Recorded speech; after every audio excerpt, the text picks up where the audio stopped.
First, I want to begin by welcoming you all here to Center at Eastern State. Thank you so much for coming tonight. Thank you all for being in Center with us. My name is Kerry Sautner. I'm the president and CEO here at Eastern State Penitentiary.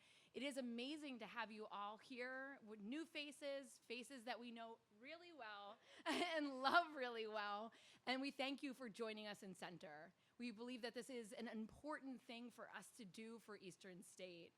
Eastern State is the world's and America's first penitentiary, a site that was devoted to silencing people, a site that was devoted to isolating people, a site that was devoted to trying to create criminal justice reform. But in doing that and trying to create a system that was less brutal, less painful, less harmful to people, they actually invented one of the most harmful ways to incarcerate people. And this is the birth of American history, the birth of our revolutionary time period. And we talk so much this year about freedom. We talk so much this year about liberty in the 250th. And we talk so much about freedom. We also have to be talking about those moments when this country and America and each of us take away people's freedom, we take away people's liberty, and we take away people's choices. And that is why we believe that Eastern State is such an important location to have these conversations. Because when you sit in Center and you come together in community, you have the ability to make change from the past. And when you sit in Center and come together as a community, you have no ability to forget what happened here. It's in front of you in every single angle that you look at. And that's why we think it's very, very important to push back on what happened and to reclaim this space to do good. Part of the way that we do this here is by this Justice 101 series that we have online, on YouTube, and in person to have these difficult conversations. Sorry.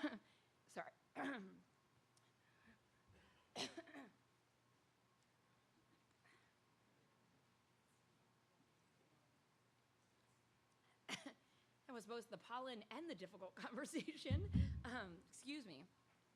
Have these difficult conversations that matter so much because it is also the importance of us to grapple with that. America is an experiment, and with these experiments, we see both the passion of the American experiment, and we see both the tragedy of the American experiment. And that is the conversation that we'll dive into tonight. We see both the pain and the trauma that people have lived through, but we also, in that same storyline, we see the resistance, and we see the resilience, and we see the ability for human capacity to hold on to hope when all other hope seems to be lost.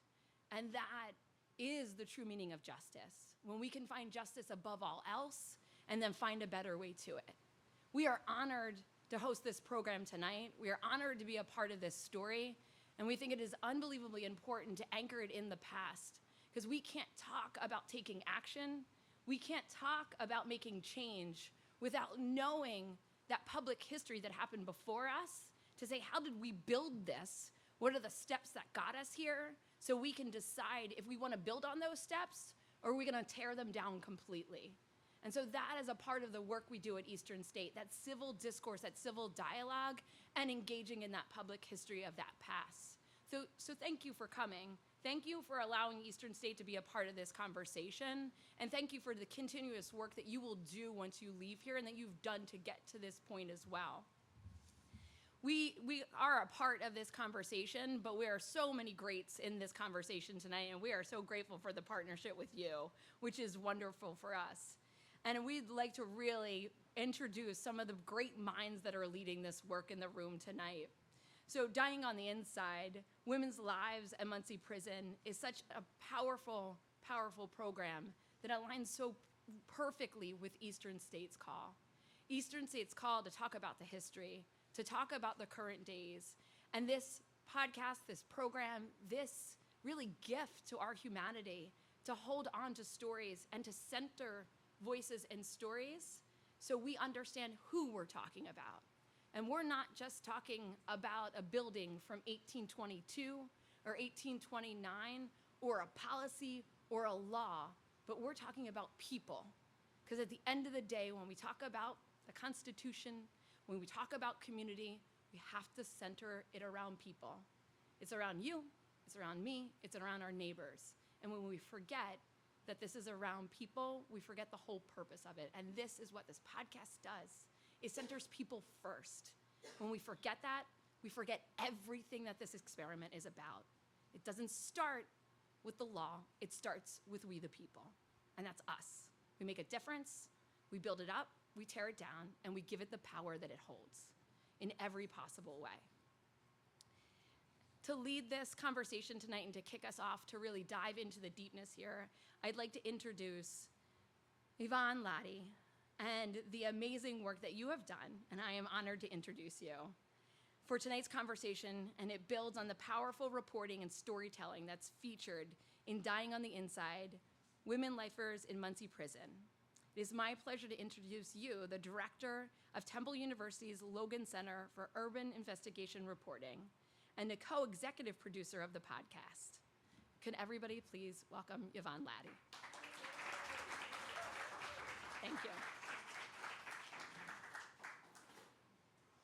Wow, that was like so great and so powerful that I am like, oh my God, I am like so in my feelings about this project in general, but to hear it being crystallized like that, Cherri, really, really moves me beyond words. So thank you all for coming out on this super hot and super rainy day, or evening, I should say. I want to thank Eastern State Penitentiary for hosting us and highlighting the work of our podcast, which is a collaboration between Create Genius Media, founded by Cherri Gregg, and Temple University's Klein College's Logan Center for Urban Investigative Reporting, which I am the director of.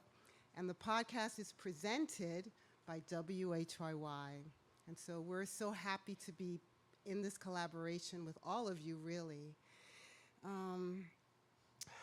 Before we start the conversation, I would like to introduce to you Shanae King, who is serving a life sentence without parole for murder at SCI Muncy. She's been there for over 30 years. And can you, it's Shanae, is what we were corrected multiple times on her name. We thought it was Sheena, but it's Shanae. Can you play the tape? This is a prepaid collect call from Shanae, an incarcerated individual at SCI Muncy.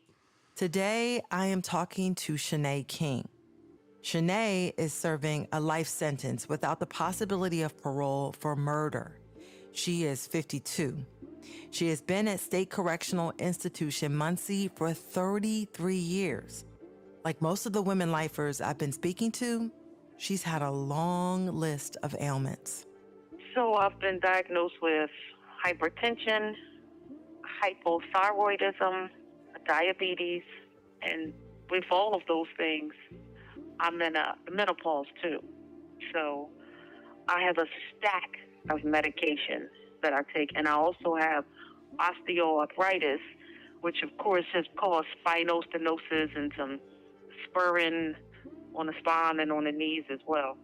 But the health issue that may have had the biggest impact on her life was a 2014 hysterectomy.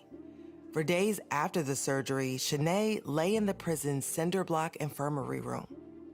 Nearby was an elderly woman who was dying. With short staff, so people have short tempers, and that bothered me the way that they would respond to her when somebody did come to change her or to feed her. Like she was a problem. There was no compassion, no empathy. It was almost like they just kind of couldn't stand her because she was older and she had needs and she had dementia. And that just really burned in me. You know, I'm losing people, and I could die here too. It felt like a glimpse into what the end of her own life sentence might look like. I would hear the elderly ladies just kind of scream, just screaming for the workers, screaming for nurses. And that kind of stayed with me because I thought, wow, isn't anybody answering it? That's when Shanae decided to dedicate her time at Muncy to women who were dying alone. I'm Cherri Gregg. I'm a journalist and radio host at WHYY. This is Dying on the Inside, Women Lifers at Muncy Prison, a podcast that looks at the national crisis of our aging prison population and its incredibly high cost. Welcome to episode 3, Submerged.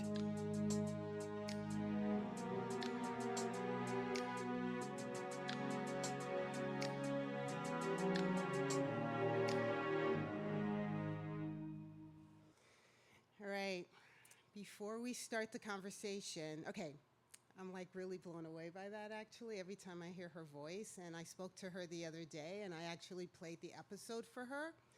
And Shanae is very articulate and clear and always has something to say that's like profound.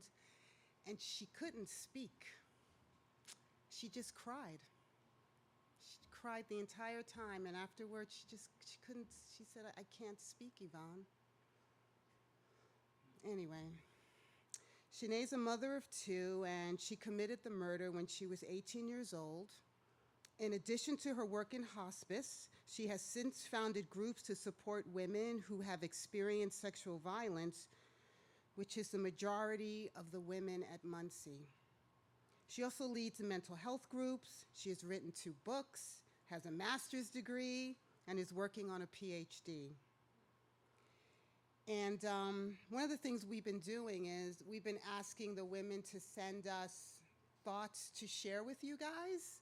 And because Shanae was so overwhelmed, her thoughts were more like, thank you for coming, you know what I mean?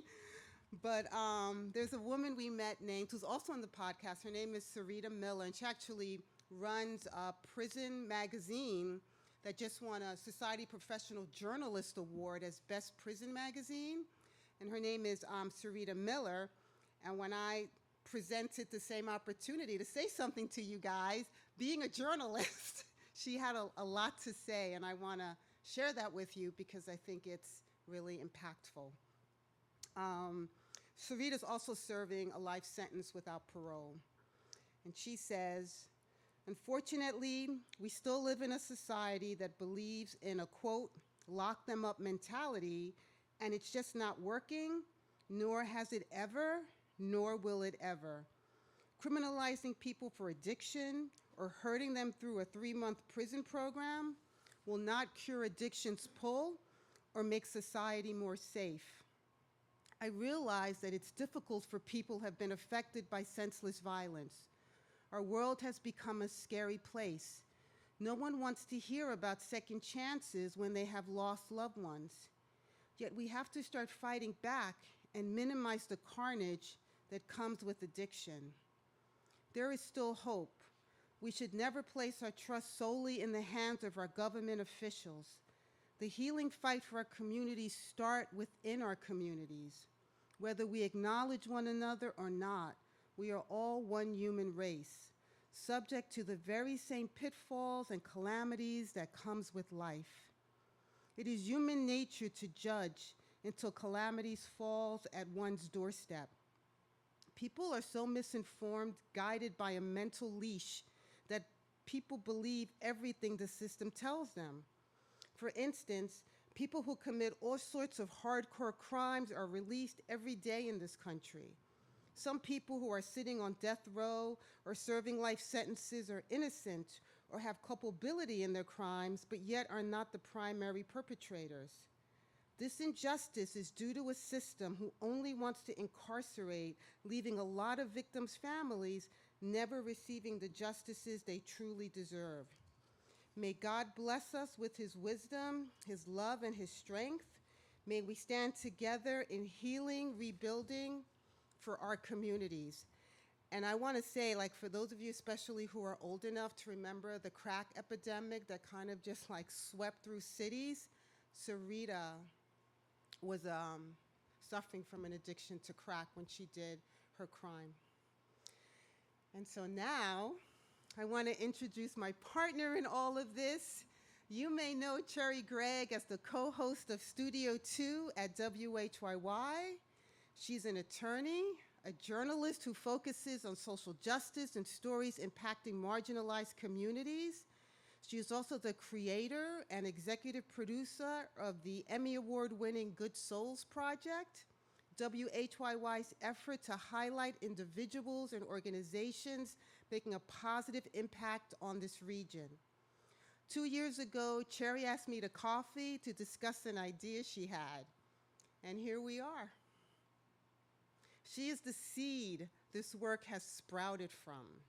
I am proud to call her my partner in this incredible life-changing project that literally has changed how I see the world, to be honest. And I'm also proud to call her my friend, Cherri Gregg.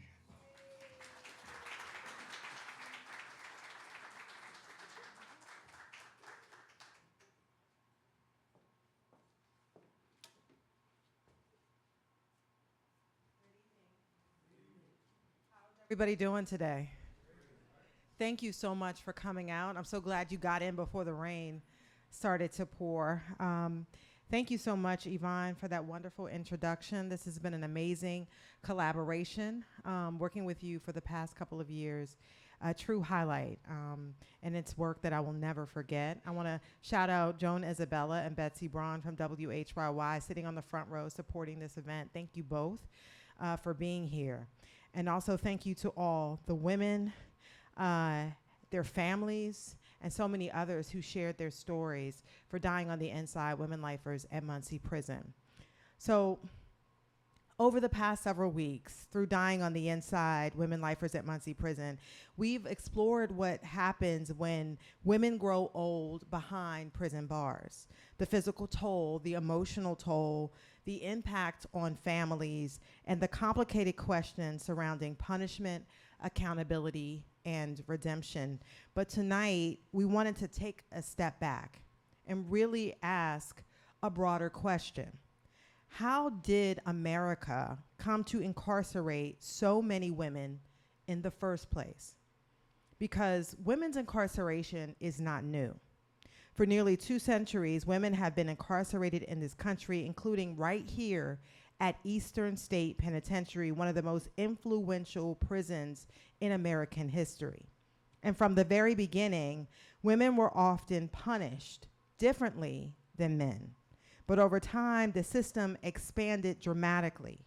And since the 1980s, the number of incarcerated women in America has exploded, increasing by more than 600%. Today, women are the fastest growing incarcerated population in the country. And the reasons are complex. And while prisons were largely designed for men, women behind bars often face unique realities, and there are similar realities that are very unique when we talk about reentry as well. And so tonight's conversation is about history, but it is also about the present. We're going to examine how incarceration for women has evolved, what changed, what didn't, why reform has been so difficult, and what lessons history may offer us now. And we've got a wonderful group of panelists that I now would like to introduce. Are y'all ready? Yeah. All right. Can we give a nice round of applause to welcome them? First, I'd like to introduce Dr. Kerry Sautner, the president and CEO of Eastern State Penitentiary here, which interprets the legacy of American incarceration and criminal justice reform from the site of the nation's first penitentiary. Kerry, come on up.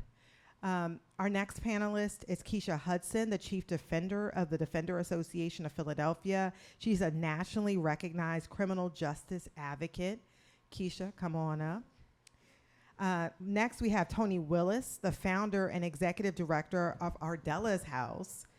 And I have to call her a personal friend. I've known her for well over a decade at this point. She supports justice-impacted women through housing, advocacy, family reunification, and reentry services. And last but not least, I want to introduce a woman who I have been impressed by from the moment I met her several years ago. Sameerah Shabazz is a political strategist. She's an advocate. She's founder of the Carter Lizzy Group. Yes. Yes. After experiencing incarceration as a teenager, she transformed her life. She has 2 master's degrees, okay?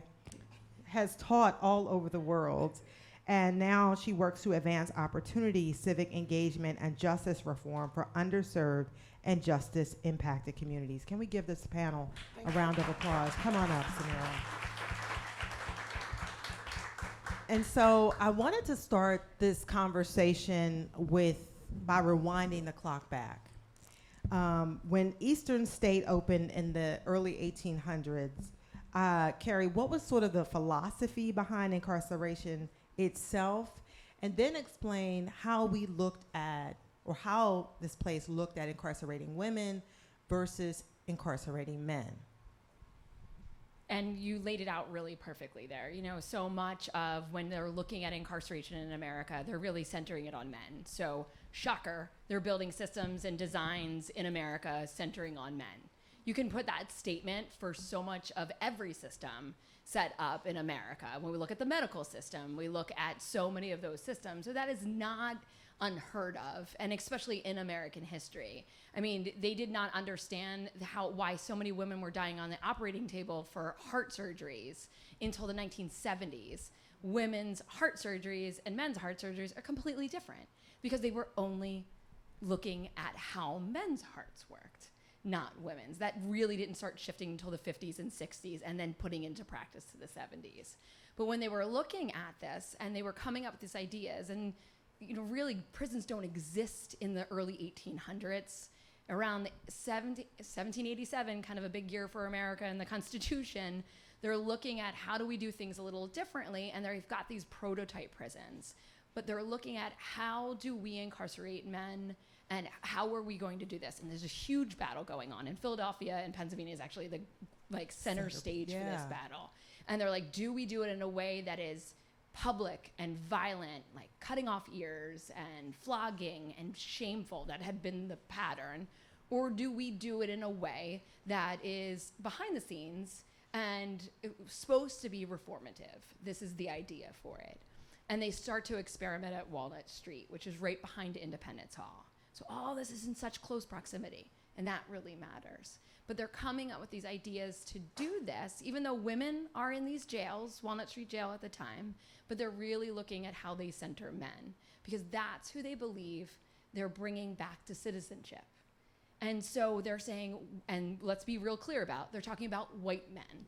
And so they're saying, how do we bring white men back to citizenship? This is who we're going to reform. Everybody else is not really on the reform list for them. But Eastern State is beginning to be built. The idea is 1787, and then it really gets its huge momentum in the early 1800s, and it's built in 1822, opened with its first incarcerated person. His name was Charles in 1829, first incarcerated women in 1831. So John Haviland, who designed this, he did think of ideas about how to put women in here. Women were first brought in and held in cell block 2, and then held in cell block 7. So there was this idea behind it. But when they're thinking about this, they're not talking about reform. They're not talking about giving a trade. It was, how do we contain? Yeah. And then how do we give them domestic chores to take care of things? Take care of the prison. And we're going to come back to the way women were treated while they were incarcerated. But my follow-up question to you, Kerry, is what were women being incarcerated for? Because women typically are incarcerated for crimes and things that are very different from men. They are, and when we look at this today, it's a huge difference. So looking at the system, but we know in the records, our first 4 women that are incarcerated here, they are incarcerated for manslaughter. Mm-hmm. We need to unpack that a little, and we need to understand that the similarities between then and now are the same. Are they incarcerated for manslaughter because of self-defense? How do we really understand that? That wasn't a viable discussion in 1829, 1830. Having incarcerated for self-defense against your husband did not exist. Mm-hmm. And so you cannot understand the incarceration of women at this time without understanding the laws that did not protect women at all. And again, which women are you? Are you a wealthy white woman? Is very different than if you're an African American woman, if you're an enslaved woman. All of these pieces matter. And so we do not have to go into coverture tonight, which is the rules and laws around who has the right to who you are as a woman, but it's so much of that is impacted in it. But those first 4 women were manslaughter. Manslaughter. Thank you for that. So Keisha, listening to this history, what stands out to you in how women were incarcerated and why women were incarcerated, and then the differences that you see today? So what I find, not surprising, right? Like the women who are incarcerated, it was a lot about morality and what's the idea of a woman, and how should women behave in society. And I often point to, right, the earliest iterations of the Diagnostic Statistics Manual, which is, I believe we're on number 5, right, that the American Psychiatric Association uses to diagnose various mental illnesses, and the fact that hysteria was an actual diagnosis, right? That women were to behave a certain way, to look a certain way, dress a certain way, act a certain way in all manner of spaces, and any deviation from that was seen as immoral and needed to be corrected. And so these spaces, they were brought into spaces like the early penitentiaries to be controlled and to kind of be, to the extent any reform, right, there was no attempt to reform. It was really to control and silence.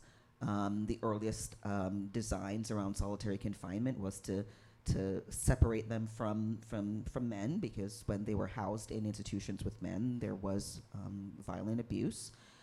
Many of them came into the system because of domestic violence, because of abuse.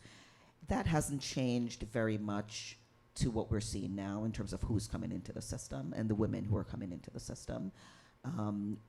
We have an issue here around the fact that we don't understand that there are so many women who are incarcerated who are exposed to severe childhood, sexual trauma, and physical trauma. And that is in their background. Every single woman client that I have represented in my 23 years as a public defender had child sexual abuse in their background, every single one, right?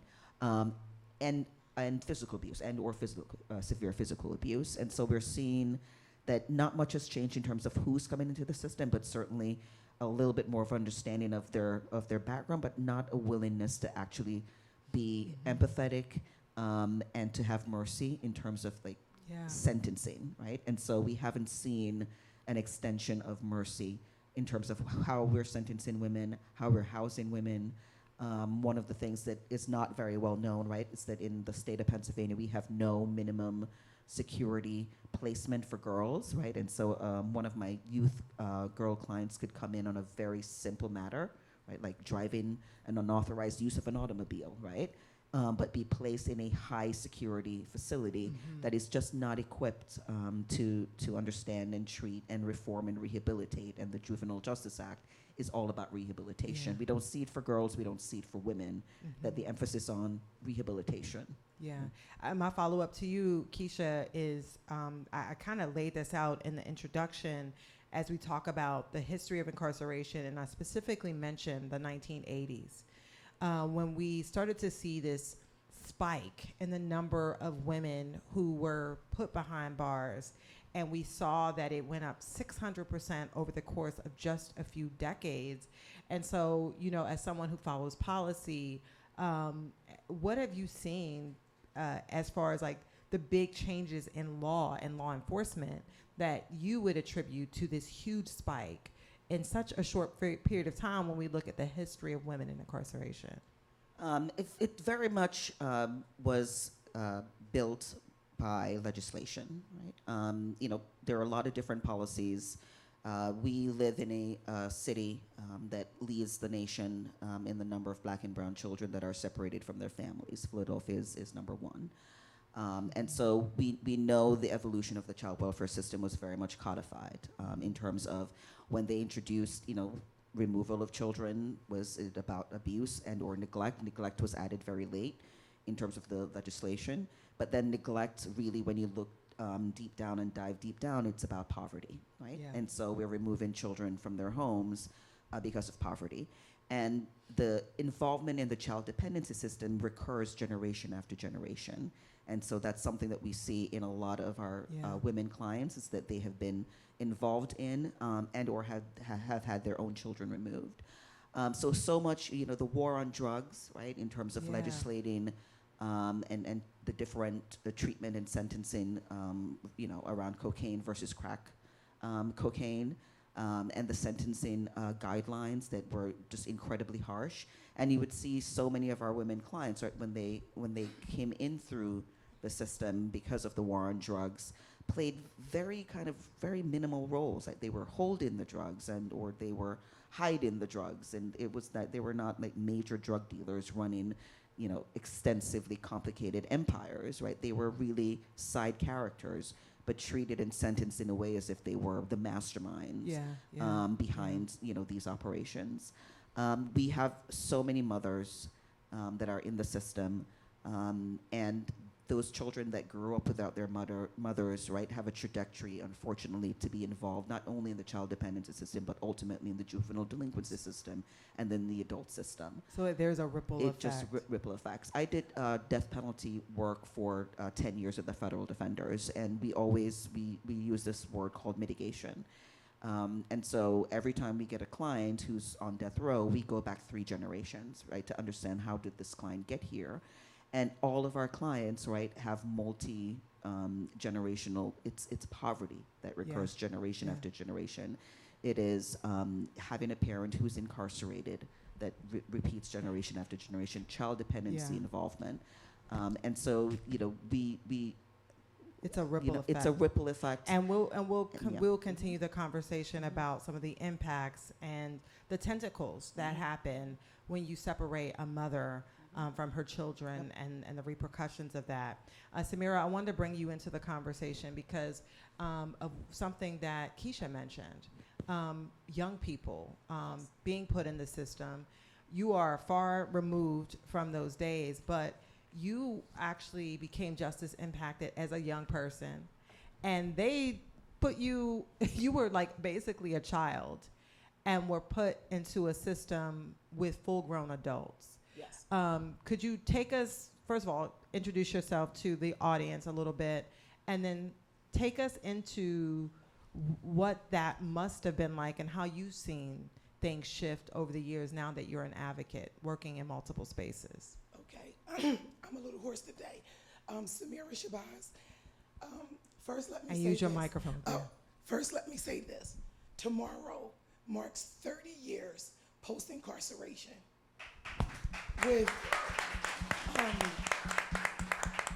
With no other contact with law enforcement, not even a speeding ticket. And can we give her another round of applause? She is proud of this moment. I am looking back. I was 16 years old. I was convicted of manslaughter. At the time, it was no other female juveniles that were charged as adults in Philadelphia. I got moved from the Youth Study Center to State Road. And because I was a juvenile, although I was certified as an adult, I was locked in 22 and 2 until trial. And explain to people what 22 and 2 means. Locked in a cell for 22 hours a day. I was let out. I would get a choice. So those 2 hours, I got a choice: shower, phone, shower, outside. It varied. It depends on, I guess, whoever the guard was at the time. I didn't quite understand a lot of what was going on because I was so young. I remember sharing with, whether it was Tonie, even my friends. I remember the start of my trial and the judge asking me, did I want to have a jury trial or a non-jury trial? And I didn't really understand. So she said it would be a jury of my peers. So I said, would it be kids that I went to school with? And she was like, no, sidebar. So I was so confused about the whole process. I was convicted and I was sent to SCI Muncy at 17. I am so grateful today that they have a youthful offender unit so the young adult offenders aren't just mixed in. I was thrust into population. It wasn't a youthful offender or young adult offender unit at the time. However, I was very fortunate. The women at Muncy kind of put a cocoon around me and mothered me. So I didn't have a harsh experience in that regard. I was very fortunate. I got my GED. I received a letter, which was so ironic. And I shared this with you, Cherri. When I first got the letter, it said, congratulations, you passed the general equivalency test. However, you're not 18 yet, so we can't send you your diploma. And I'm thinking to myself, I'm in a state penitentiary. I can't have my diploma. When I got out, I had one goal, not to return. I didn't have a set plan. I didn't know what I was going to do tomorrow. I just knew I did not want to go back to prison. I started at community college, taking classes. I transferred to Pierce and then to Lincoln. I got my undergrad at Lincoln. I did both master's degrees at Lincoln. I studied abroad in American College of Dublin, and that's where I got my master's degree in international business management. I got my MBA. I graduated at the top of my class. I got inducted into the International Business Honor Society. The following year, I taught in a village called Kalijah, which is right outside of Cape Town, South Africa. I worked for Cape University. I taught sustainability classes to organization Bappa Mule. From there, I was always afraid of doing this work. Jamila, Teresa Battle, who was a part of Your Dying on the Inside. She was featured in Teresa Yes. Battles, Yes. a lifer at Muncy Prison, featured in episode 4. And Yes. she was one of your and mentors became like a SCI bonus Muncy. mom to me. She invited me up to a TED Talk in 2014 at SCI Muncy. And I said to her, I don't know how long I can stay, because coming there and then it's one thing to visit you, but to actually have to go inside the prison. I went in, I got a huge panic attack at 12 o'clock. And this one says, are you leaving too? I just met her. I said, yes. She said, which way are you going? I said, well, you might not want to follow me. I'm stopping to get Roy Rogers chicken. And this became my friend over Roy Rogers chicken. Jamila got sick with terminal cancer. And she had a life sentence. Like you said, women aren't always the perpetrator. It can be a small minor role. She drove a car. It was her boyfriend who actually committed the crime. For 31 years, she was doing a life sentence. She got terminal cancer, and I worked extremely hard to get her a compassionate release. And we'll put a pin in that, Okay. because we're going to talk about some of that advocacy work. Okay. But my follow-up question to you, Sameerah, is, you came home, and I met you as a reporter years Yes. ago. Yes. One of your first interviews talking Yes. about, your story and just some of the work that you've done. And can you talk about what it's like to rebuild your life and as a woman? And we'll talk about some of the historical aspects of that, because do you think the way women are viewed after incarceration is different? How did you feel about this part of your story? It's interesting, because I don't think women and men are viewed the same. They're not. I think women are judged more harshly than men are. For me, I guess even when I became a mom, one of the hardest things for me was I was not able to take my son on school trips. That was extremely hard. It was extremely hard. I became a widow at 29, and my son was 3 years old. So I was his only parent. So I had to get other people, I would have to call family members, because I couldn't pass a background check to take my son on a school field trip. That was extremely difficult. It was extremely difficult. And it was always like, well, Mom, why? Oh, I have to work. Oh, I have to work. That was always my excuse to my son, is I have to work. Yeah. So it's very hard for women. You have to rebuild everything. Yeah. And so, Tonie, I want to bring you into the conversation. You founded Ardella's House. And one of the things that came up, and I think Keisha brought this up, and as well as Kerry, sort of the ripple effect. Like the way, how incarceration of women sort of impacts community, and you've seen that firsthand, having helped hundreds of women over the years. So how do you see incarceration not just affecting the woman, but also families and communities?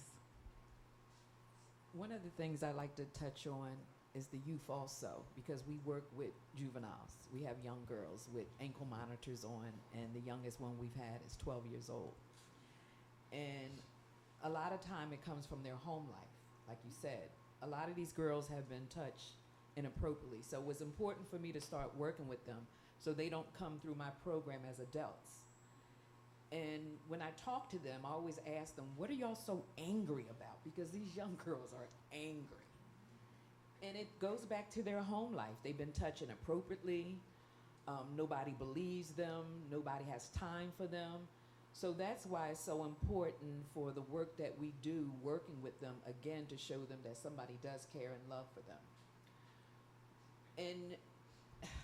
And it's just different, you know, how they fight now. It's not, you know, I'm a woman of a certain age. When I was growing up, it would be one-on-one. Now it's 20-on-1. So that's what causes them to get in trouble and lead to them being involved in the criminal justice system at such a young age. The women, I know when I first started doing this work, I would say we wouldn't take violent offenders because we do full wraparound services, but our main focus is housing, because housing is a human right. And a lot of women can't be released from prison because they have nowhere to go. Either they can't go back to where they were before incarceration, or they don't want to go back because that environment might have led to their incarceration. So working with the women, just showing them that someone does care for them and that there is life after incarceration. Yeah. Because a lot of women think it stops right there. You know, it's over. It's like having the scarlet letter on your head that you can't do anything and you can't grow and be productive when you come home. Yeah. So it's important for us to show them that it's more to life after incarceration. I remember one time I'm in Kentuck, which I go to a lot. I opened up the door and I said, all right, if you can go anywhere in the world, where would you want to go? One woman said Ishkabiddles on South Street. I'm like, Ishkabiddles on South Street. Okay. They sell good. I know, sell that's good. what I said too. I want to say cheesesteaks. I said, all right. Chicken cheesesteaks. Listen to what I'm saying. If you can go anywhere, where would you want to go? So then I realized it was important for me to show the women things that they had probably never seen before. So that's when we started doing vision boards. You know, because I'm like, you've never looked at anything beautiful and said, I would like to see that, and put it on my bucket list. So they asked me, well, Miss Tonie, because you know my facial expression, Cherri, you know, it shows.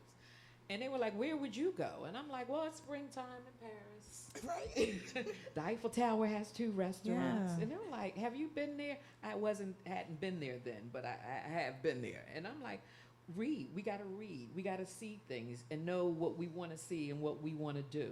And so just opening their minds. mind and telling them that it's all right to outgrow people and lifting the bar and it's all right leaving people behind and a lot of life skills and counseling. And that's why we have a program called Life Interrupted, because the women's life is interrupted. It's really life skills, but we figured we'd give it a jazzy name. And my quick follow-up to you, Tonie, is just sort of how you've seen public policy sort of playing out. Because I don't think, a lot of times as a reporter, I would cover, lawmakers making rules and laws, or it would be some old dusty rule or law on the books. And it's actually impacting communities. But when that law was passed, people could not have imagined the actual impact of that rule or law. Have you seen public policy sort of shift and impact lives in real time? I think so, but not enough. A lot of politicians don't want to pass too many criminal justice reform bills at the same time. So when I was working a dignity bill, we were trying to add another bill to it, and basically that's what they said. Yeah. You know? And the Dignity for Incarcerated Women Act did a lot of things. If you could just quickly explain for people who may not know. Okay. the Dignity Bill, which is a bill that I led on, and it took us 5 years to get the bill passed. And it was to give women feminine hygiene products and to stop shackling women during labor and to stop putting pregnant women in solitary confinement. Those were the main things on the bill. But I just couldn't believe that it took us as long as it did to get the bill passed. When we first started, it was 15 bills, which I told them, you know, like an Yeah. elevator pitch when you get to go into some of these offices. You might have 4 minutes to talk about what you want to talk about. And we finally narrowed it down to one bill, so it was House Bill 900 that took us 5 years to pass, and it was signed into legislation December the 14th, 2023. So but it took And can we forever to give pass it. Tonie a round of applause for her tenacity in getting that bill passed? And I'm going to come back to you, Tonie, because I want to, you see how long it took to get a bill passed. And this was at a time, by the way, when Tonie was working on this bill, when criminal justice reform was attractive. It was sexy, okay? In the teens, the 20 teens, criminal justice reform was hot. You could get stuff funded, you could get laws passed, everybody was talking decarceration and change, and that took 5 years for some feminine hygiene products and not shackling women during pregnancy. Because where are the women going to run Yeah. to? You Yeah. know? Yeah. And so, Kerry, when you, I want to go back to the history of this. You've heard sort of how we've traversed through time, went to the 80s. We saw this big spike. we time traveling today, Kerry. And so now we're going back. Tonie talked about shackling women and during pregnancy, putting women in solitary confinement during pregnancy, even having access to basic hygiene products for women. What was it like in the early days of incarceration for women who were put behind bars? What was life like for them? So, and so many similarities, and you would think again that things aren't linear. They don't always get better. Like that's the lie we tell ourselves, you know, that things are always getting better, and it's not true. It's actually most of the time when you look at rights and responsibilities and gaining of access, it's more like a zigzag. It sounds ziggy-zaggy. Yeah, it's a lot of zigzags lately, but the only time that it seems to get better is when it's like that great MLK line, like the arc of the moral universe bends towards justice. If you keep reading and listening to the rest of the speech, it's basically he's saying, when you pull on it to bend towards justice, like that energy it takes. So when you look back at that time period, what you see, and kind of reflecting on both of what you both shared there, is you both see this moments of isolating women during pregnancy. We see dozens and dozens of births here, of women having babies here, and the babies growing up here to a certain age. And you see very little documentation. Women are really not mentioned much because they don't matter in the warden's records. And so much of this site, again, it's what you said, it's power, it's control. They're not mentioned, they're not noted. There's a few references to the children. One of the comments is the warden made sure that the doctor came and saw the little boy because he wasn't feeling well, and that by morning he was so much better and his cheeks were rosy again and he was running around. So you hear these moments. And Wait, children was sort of raised here? Raised here, both the warden's children and incarcerated women's children. Wow. And there are stories, to your point, of being protected by other women. There are stories of women here taking care of each other. There was a woman, her name is Bessie. She labored here, had a child here, and after about a year, one of the other women went home. She took the baby home with her and held the baby at home for her until she got out. We don't have enough records to understand what really happened. Was there reunification? What happened after that? But we know that was a relationship that the women had together to make sure the baby could be raised at home.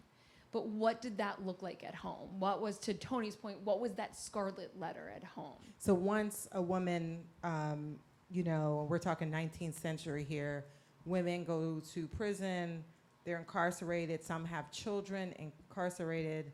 We don't know we know how things happen, but things were happening. And they come home? What did reentry look like at the time? So, and it changes over time, because remember, this place is a living 200 years of incarceration. It sees all of these things, 1800s all the way through to 1971. So every up and down of that roller coaster of those policies and those laws, Eastern State's a part of that. It's capturing that history. So if you look at that plaque over there, and those of you online, I'm sorry, there's a numbered plaque of World War I, and everybody's numbered.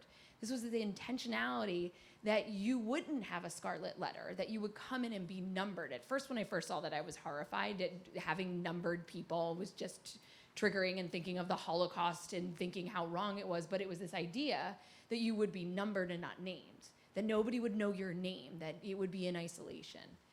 That makes no possible sense. So like, you know, Curry just all of a sudden left the neighborhood and is gone for 2 years. Like, where did she go? There was no way that it's going to be like that. So it's almost, it seems like women were disappearing. And disappearing, coming back. Women were allowed to move around the site. They weren't in full isolation. Some were.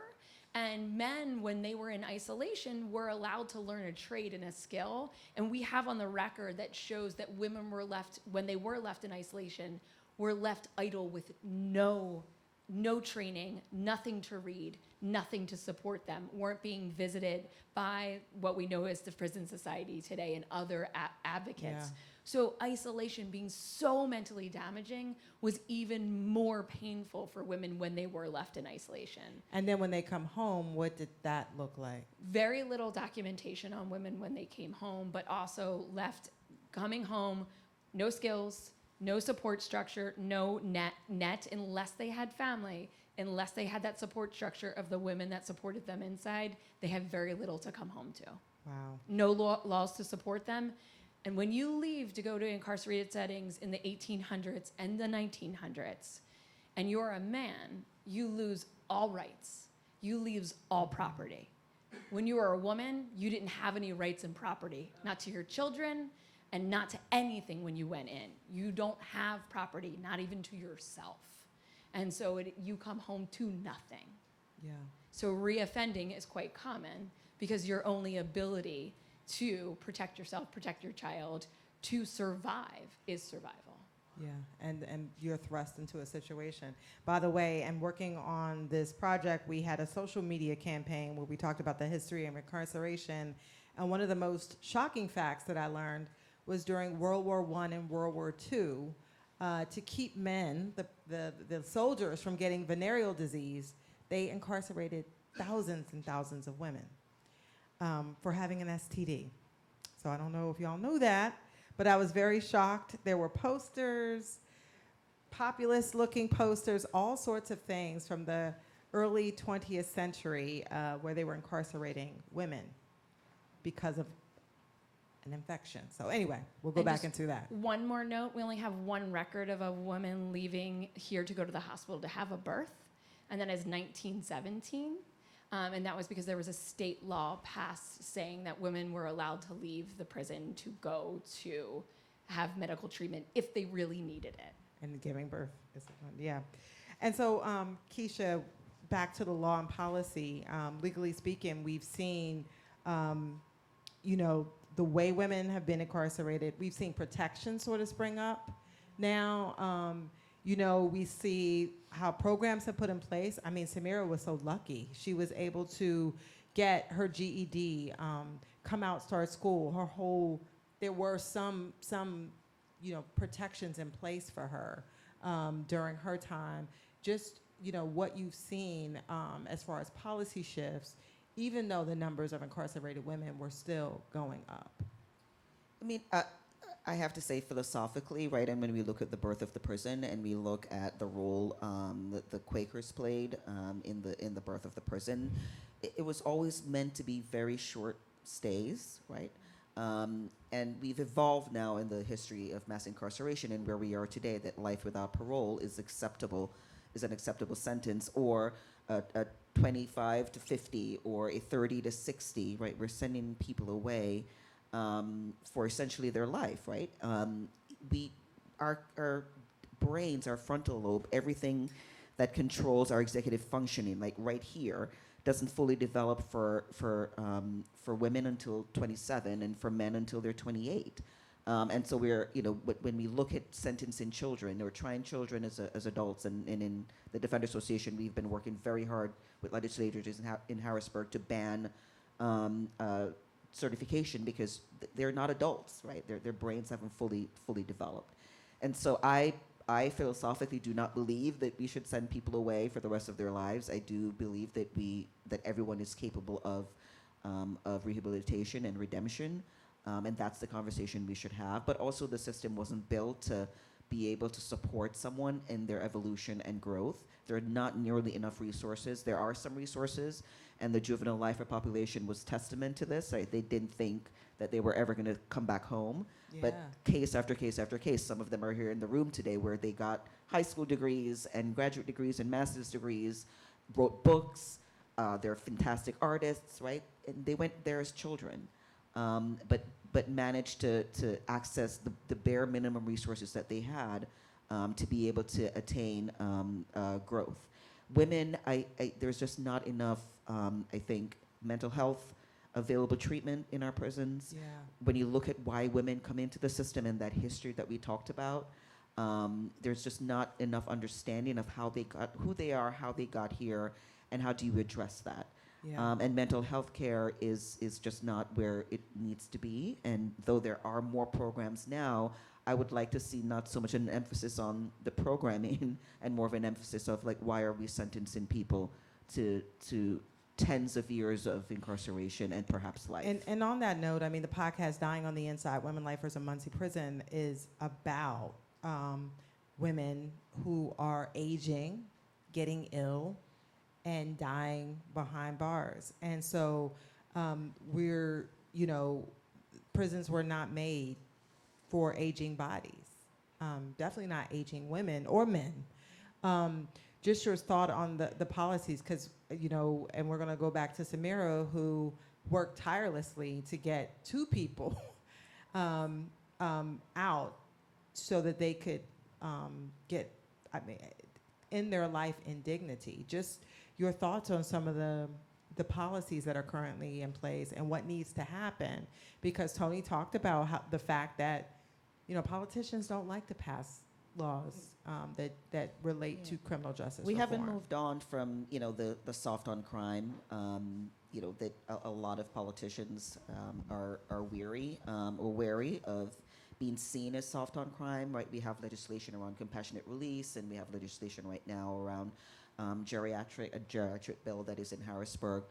We don't have a functioning pardon and parole board. Yeah. It does not function the way that one parole board should function, and I could talk about why that is and the fact that it's by design, but we have such an aging population, as you've explored in the podcast, and they are not a danger to themselves or certainly not a danger to their families or communities, and they're not getting the proper medical treatment where they are, and it's almost impossible to get a motion granted for compassionate release. I won relief for a capital client who served over 20 years on death row, and we won him relief, and he was set to come home in October of 2024, and he had really severe medical issues, and we could not get the judge. He was going to come home.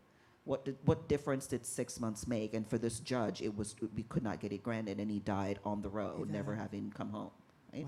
Wow. It's truly difficult to get those petitions passed, and it's again the fear, right? I don't want to be the judge, or I don't want to be the politician who's on the news, because someone who's 84 and alien and dying may do something, and that may jeopardize my political and or judicial career. Yeah.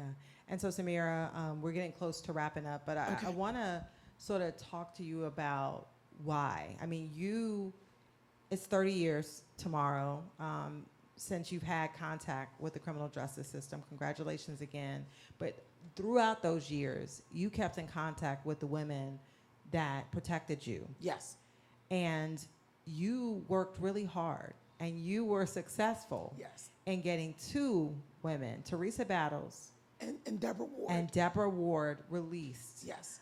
Deborah Ward is out right now. She's ill, She has stage but 4 cancer. she has yes. stage 4 cancer. Yes. You were successful in doing that. She served 43 years. 43 years. Yes. And hold your microphone Oh, up I'm when sorry. you speak. But just explain why. As someone, you could have easily just moved on from this part of your life, but you did not. You would visit.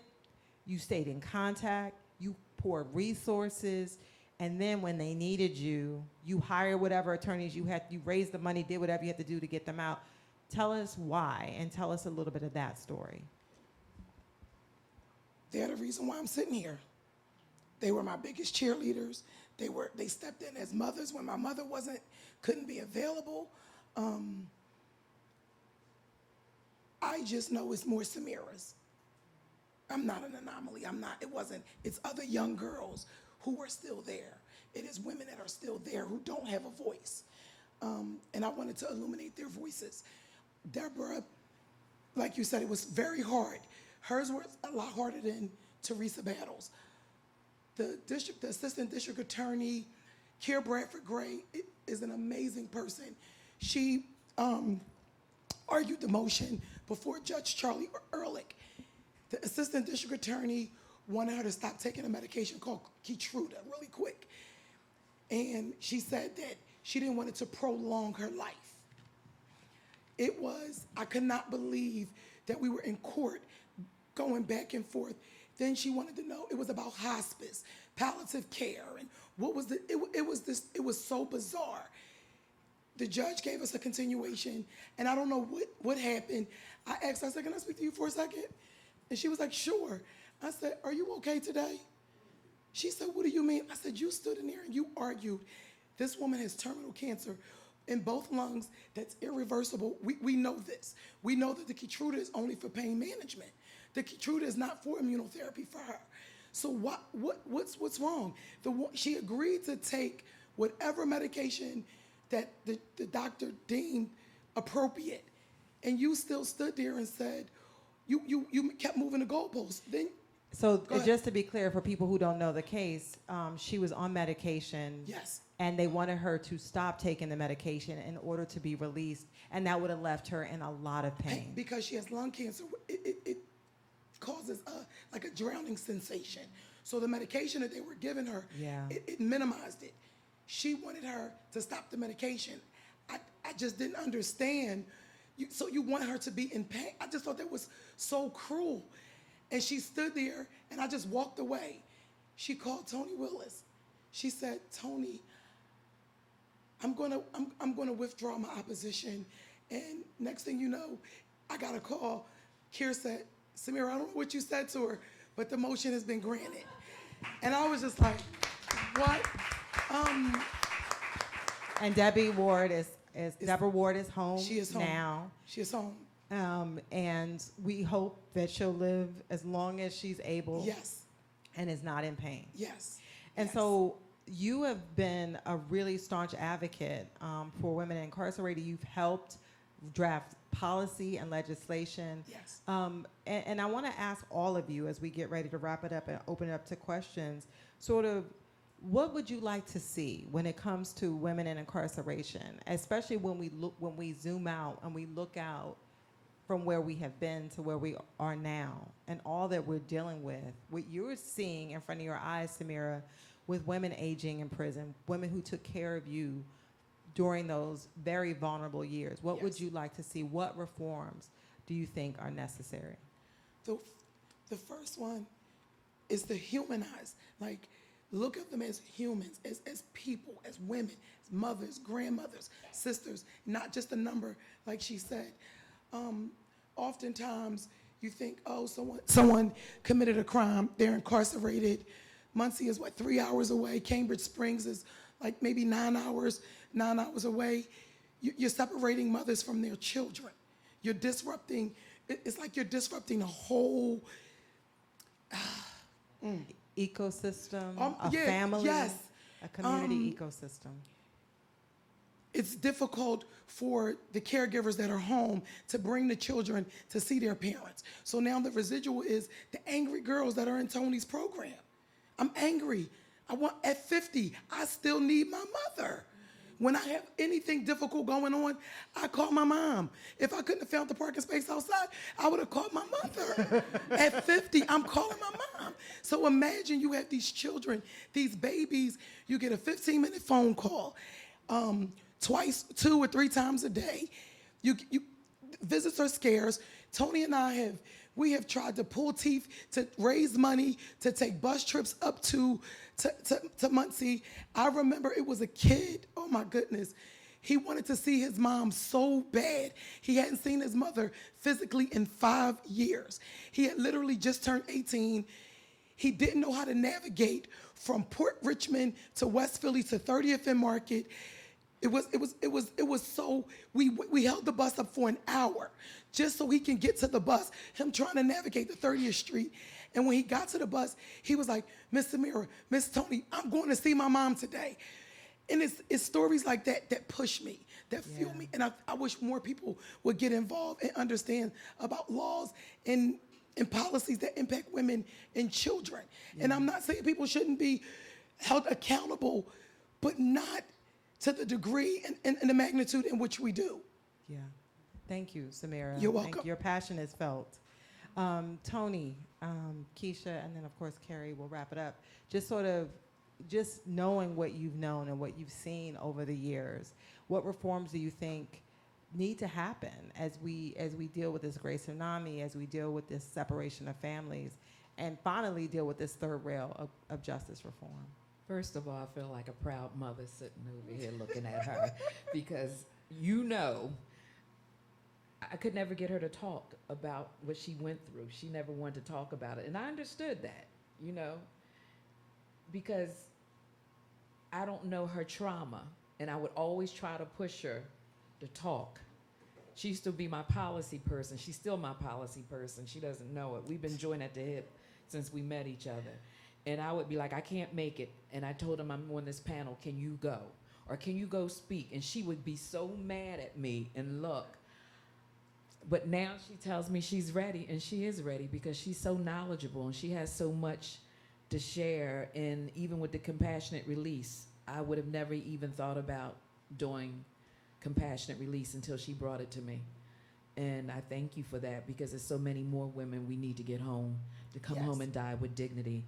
I would like that bill to pass, and women who are dying, that we don't have to jump through hoops to get them home, to come home and die with dignity. The medical release bill. Yeah. Matter of fact, we just got a third house, and that's what I want to do with that house. It's a smaller house than the other 2 houses we have. It's a 3-bedroom house. I would like for women who have no place to go, or if we can't put them in a facility like you had Teresa in, we can have them come there and die with dignity and not go through all this. So a special Ardella's house specifically for women at the end of their life so they can die. Come home and die with dignity. with Can we dignity. give a round of applause for that? Yeah. That's a beautiful idea. And by the way, I visited Ardella's houses. It's 3 houses now. And they are absolutely beautiful. And you say it's not a halfway house, it's a safe house. They're safe houses. For women where they can come. Did you want to add something, Yes, Sameerah? really quick. I went to Tonie Willis and I said, we need money to pay for the lawyer for Deborah Ward. She said, come get the check. It was 10 o'clock at night. She said, come get, she didn't question it. She didn't ask. She just said, come get the check. I'm like, whatever I got left, y'all can have it. She paid for the attorney for Deborah Ward to get out. Yeah, teamwork. Yes. Teamwork. Yes. And we're about to open it up to questions. Keisha, Kerry, the reforms you'd like to see. I would like for a city, I always say a budget is a moral document. I'm exhausted by budgets that don't prioritize upstream investments, and I say that when my clients come to the doors of the public defender's office, it's because every other system has failed, and public defenders around the state and around the country are deeply under-resourced and deeply underfunded, and we cannot solve poverty, and we cannot solve homelessness, we cannot solve poor education systems, right? Yesterday, we had children in school where we know that there's no air conditioning. It was the hottest day on record, and you expect our mostly black and brown children to learn. They're falling through the cracks, and when they fall through the cracks, they come to us. Yes. And I would love to see the budget flipped, right? Policing should not be at nearly $1 billion when our education system is not nearly approaching that level of funding, or our social welfare systems, or our community mental health systems, education. All of that is deeply, deeply underfunded in favor of policing. So if I've always said I would love to not have a job, because we have like 5 cases a year. You don't need 250 public defenders because only 5 cases happen. But my clients, and what I love about your podcast is journalism does play a role in terms of like how people see our clients. And the headlines are damaging and they're harmful. And the story has a very limited space. And so people in public see that headline and they're terrified, or they see a picture and they're terrified. And when you unpack the story of how did this client get here and you humanize them, then Totally it makes different. complete perfect sense. Of course you're going to end up in the system, right? Because this has been the trajectory Yeah. of your life. But the reader, the average Philadelphian, is never going to see that story. It doesn't sell papers. It doesn't get people to tune in. It's not sensational, but that's the truth. There's a human being there who's worthy of understanding and mercy and redemption and rehabilitation. And we're not investing as a city, as a country, in what we know would work and what other countries are doing. And that's why we have the population that we have. And that would be my reform, would be just to flip Flip the the system budget. and the budget on its head. Investments and not, Right. Final word. I'll go real quick. And so we work with workforce development. We have a reentry program here. It's unbelievably important. Everything we do here is talking about the incarcerated system and what we should need to do better. But really where I would put my energy, and to kind of tip off of yours, I'm an educator at heart. Education, we need to stop it before people get into incarceration. And I do not understand, when we're in a society, when you know a baby cries, you pick up the baby. You say, what do you need? Do you need food? Do you need to be changed? Do you need sleep? I don't understand when a 15-year-old has a problem or a 16-year-old has a problem, we say, you're not listening, go to punishment. Don't listen. We are not giving kids what they need to be successful. We are not helping children understand how to survive. We do it for certain age brackets and we don't do it for others. We are the adults. We need to support our kids and we need to help them. We need to stop sending them to jail. And it is our responsibility to take care of our babies in every age that they are. We are setting them up. When you expel a child from school, they're 12% more likely to wind up in jail. Don't expel them. Stop doing the things that put kids in jail. When you don't look at what's going on with their brain, then why do you think they have that behavior? Stop looking at behavior and thinking that there's something wrong with them, and understand they're trying to communicate to you what is happening. We need to start looking at our role as adults in society and supporting our youngest people and fix it before it even happens. Yes. We need to do that there. And then the flip side of it is, when we are engaging with people, we see the whole human in front of us, and do not single story them. None of us want to be single storied. All of us are human beings with hopes and dreams. And back to Tonie's point, like Langston Hughes says, we have big dreams. We need to just expand them, but we have to have the ability to be allowed to dream in the first place. Yes. So we need to fix it on the front end and the back end, dreaming and education. Thank you. Thank you for that. And we only have a few minutes left, so I want to take a couple of questions. We have, oh, you got it. And if you could direct it to the panelists of your choice. Thank you. And please say your name. My name is Basim Hassan. Ms. Hudson, can you talk about why the parole board is designed the way that it is? Boy. That's a big Is this question. being live streamed or recorded? It is. I mean, I think the political will is not there. I think that we have a society of political entities that are always looking to get up to the next rung, whatever that next rung is, in their political career. And the right people are not appointed to the board. The last person who was appointed to the board, the Defender Association of Philadelphia, sent in a pretty strongly worded opposition to this appointee. This is a person who would never believe in redemption and rehabilitation.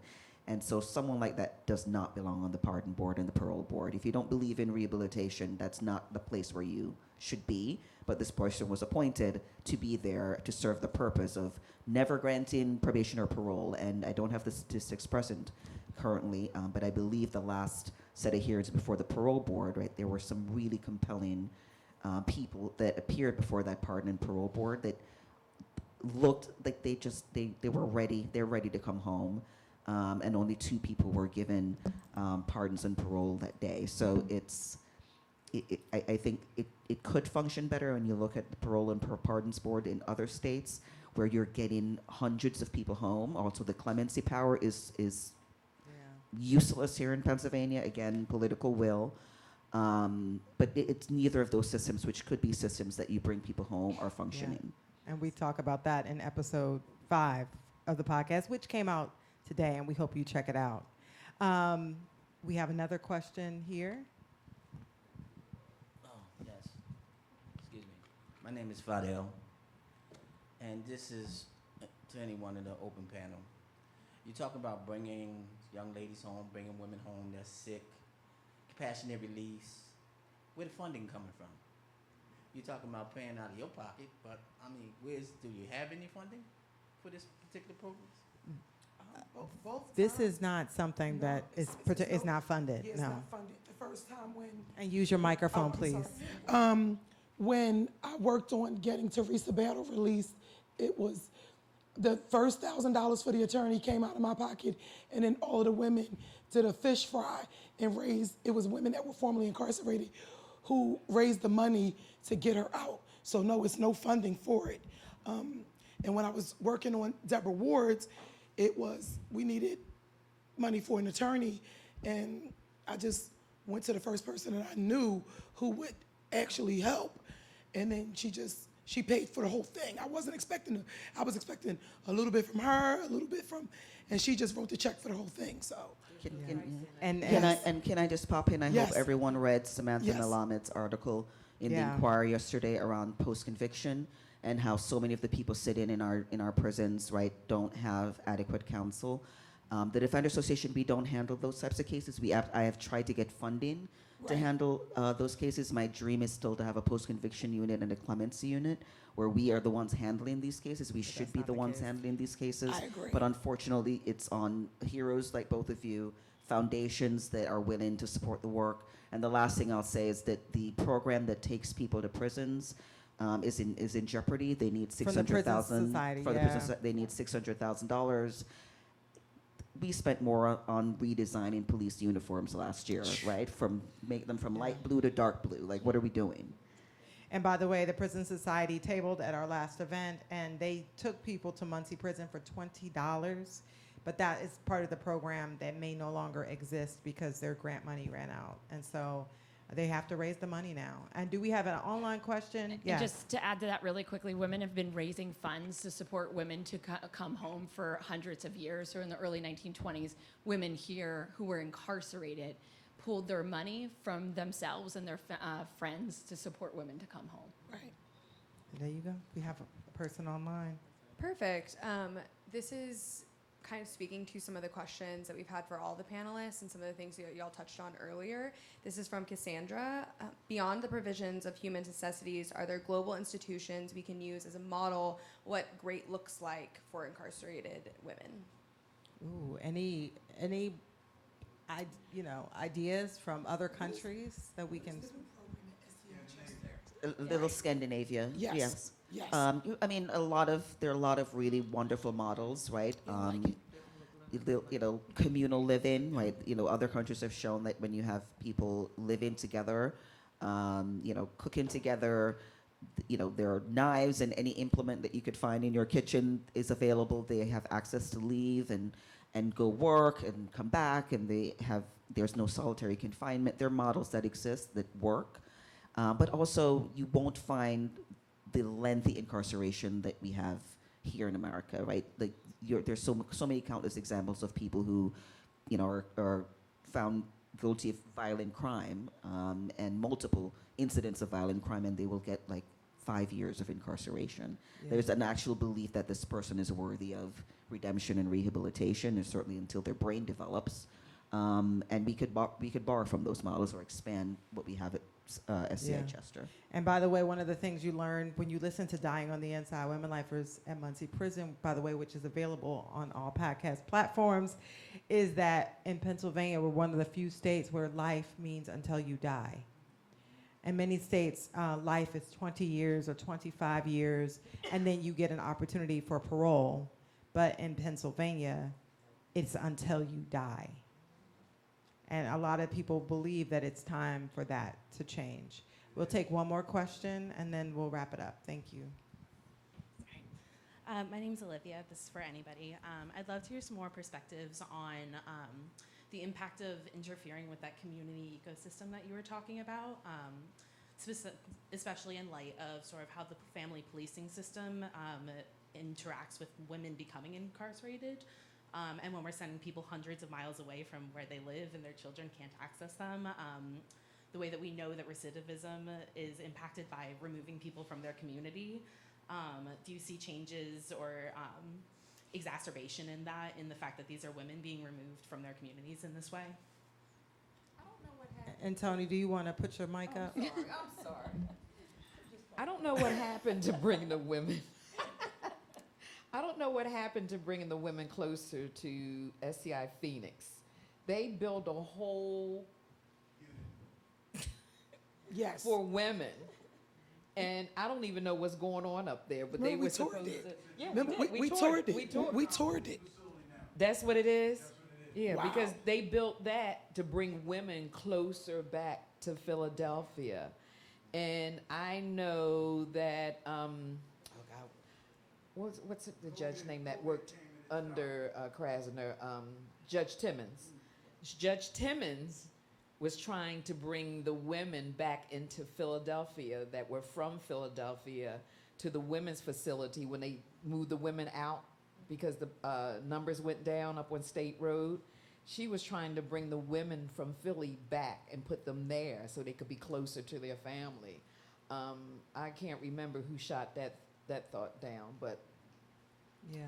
But- But and I think the question was sort of the ripple effect because, what we learned at SCI Muncy is majority of the women there are mothers. Yes. Many of them have children in school age, and they don't get as many visits because when you go to men's prisons, it's the women that Visiting take the children Yes. to visit the Yes. men, but that is not reciprocated necessarily where people bring the children to see the women.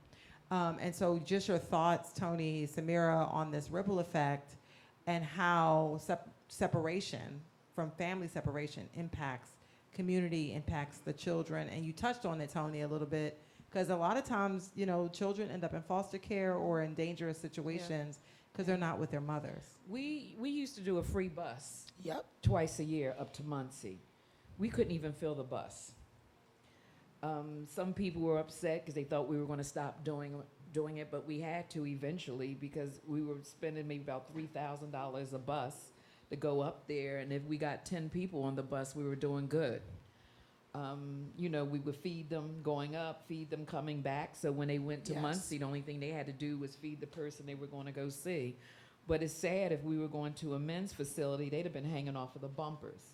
I think a lot of times the women who are incarcerated, their caregivers are usually maybe older and can't get around and they can't take the kids or they don't know where the kids' birth certificates are for them to, Go to take visit. them to go visit. Yes.